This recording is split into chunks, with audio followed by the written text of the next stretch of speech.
Morning, everyone. I'm Tim Graham, Executive Director with Environmental Defense. Today we're here representing the largest environmental and conservation groups in the country. We stand on this stage together in defense of the environment and in defense of the long-term interests of Canadians. The federal government says we must build quickly to address U.S. threats. We agree. But declaring federal economic zones as law-free areas, broadly undermining environmental rules, approving projects before impacts are studied, and setting aside species protection isn't building. It's destructive and it's dangerous. We're told that environmental protection is red tape and that this hinders development. Yet no examples, no evidence are given that any of the regulations in this country are actually stopping a project. In fact, evidence does show that economic factors cause delays, not regulatory ones. A new bitumen pipeline to the West Coast has been announced with no private partner, meaning it would likely be another one that is taxpayer funded. While at the same time, the industrial carbon price has been gutted, clean energy regulations have been weakened, and the rest of Canada's climate policies have been tossed aside. Prime Minister Carney is proposing the worst evisceration of environmental law in Canadian history, ensuring that Canada is left behind in the energy transition, and Canadians will pay the price, and the damages could last for generations. Thank you.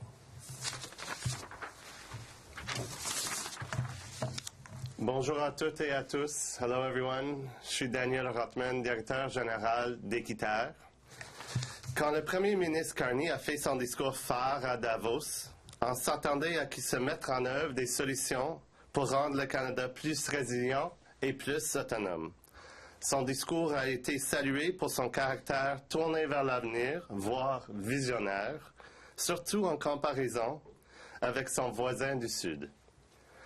Sauf ce qu'on voit maintenant, c'est un premier ministre qui mise sur les énergies fossiles, comme aux États-Unis. Un premier ministre qui démantèle les protections environnementales, comme aux États-Unis.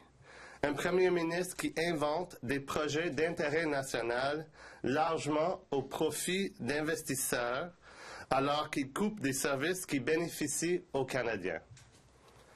La nostalgie n'est pas une stratégie, a déclaré le premier ministre Carney à Davos. Mais pourquoi tente-t-il de nous faire croire qu'un oléoduc freinerait le mouvement séparatiste en Alberta, alors que son prédécesseur a tenté la même chose au coût de 34 milliards de dollars pour les contribuables? Pourquoi prétend-il qu'on va résoudre les enjeux de la crise énergétique de 2026 avec une pipeline qui ne serait prête qu'en 2036? Ça ne tient pas la route et on va manquer le bateau économique de la transition énergétique parce qu'on est nostalgique du passé. Ce n'est pas visionnaire, c'est réactionnaire. Comme le Premier ministre a dit à Davos, si on n'est pas à la table, on est au menu. Et s'il y a une chose qui n'est pas à la table en ce moment, c'est l'environnement. Merci.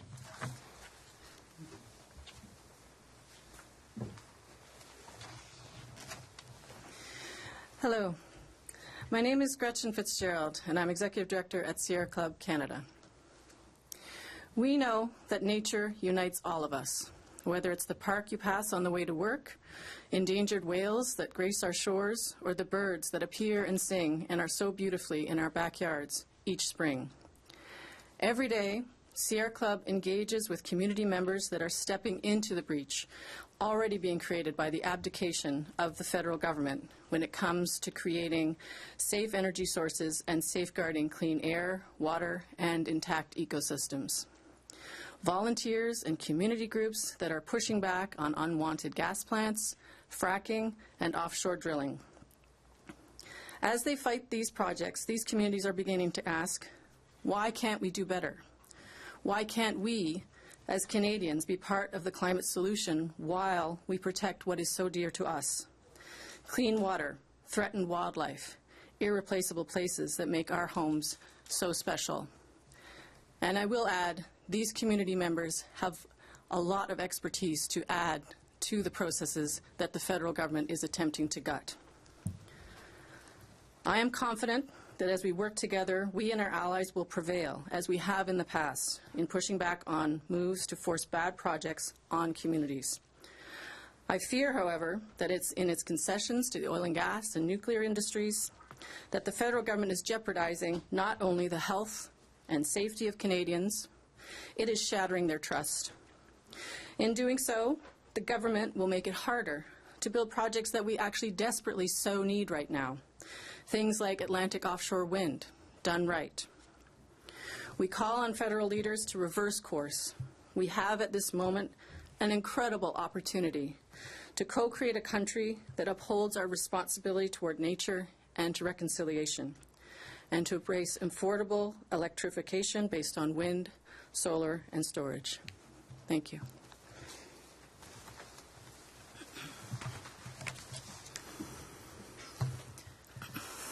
My name is Kimberly Shearon, and I'm the Executive Director at Ecojustice. The actions of this government in recent weeks amount to a wholesale write-off of the environmental safeguards that have protected people, communities, and ecosystems in this country for decades. This government is proposing to give Cabinet the power to override science-based decisions on toxic pesticides, to pre-approve massive industrial projects in hand-picked economic zones without environmental assessment and consultation.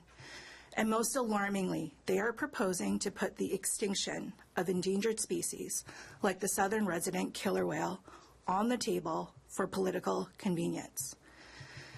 There is no coming back from extinction. Once a species is gone, it is gone forever. So let me be clear. If these proposals pass into law, this government's legacy will not be one of moral responsibility, to borrow the Prime Minister's words. It will be one of failed leadership that our children and future generations will end up paying a heavy price for. Canadians expect, and we deserve better. That is why Ecojustice and our partners will use every available tool, including the courts, to defend the climate and to continue protecting people, communities, and ecosystems that we call home, even if this government won't. Thank you. Good morning. I'm Sandra Schwartz with the Canadian Parks and Wilderness Society. The federal government says that it can deliver both economic growth and nature protection. If they table a bill proposing what's reflected in their current discussion paper, then those promises are going to be on a collision course. As written, the message it sends is clear. They're taking Canadians' values for granted. The proposal asks Canadians to accept less protection for nature, fewer safeguards for communities, and more risk of extinction for iconic species like caribou, orca, all in the name of moving faster. Canadians didn't ask for that. That's not nation building. It's nation breaking. Rushing this forward without fully understanding the impacts on ecosystems and Indigenous rights isn't leadership. It's reckless. It weakens the very laws that people rely on, all through calling it progress. And voters are paying attention. Canadians care deeply about nature, and they expect their leaders to protect it, not trade it away behind closed doors. This cannot become a bill and move forward, as it is. It needs to be fixed, or Canadians will draw their own conclusions about whose side the government is on. Because once nature is lost, it's gone. Voters won't forget who let that happen.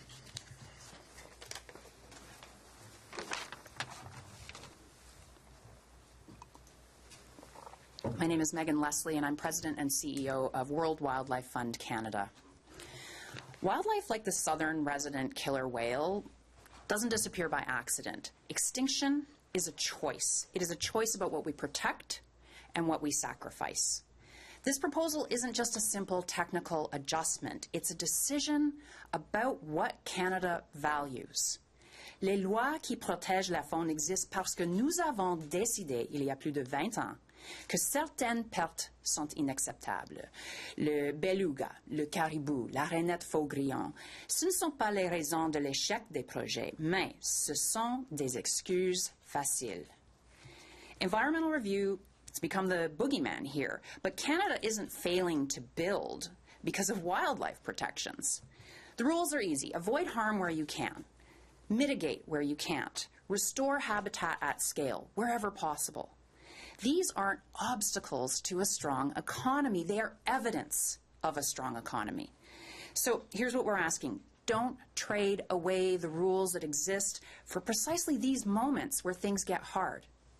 If Canada wants to lead, we can't cut back on the things we promised to protect. Thank you.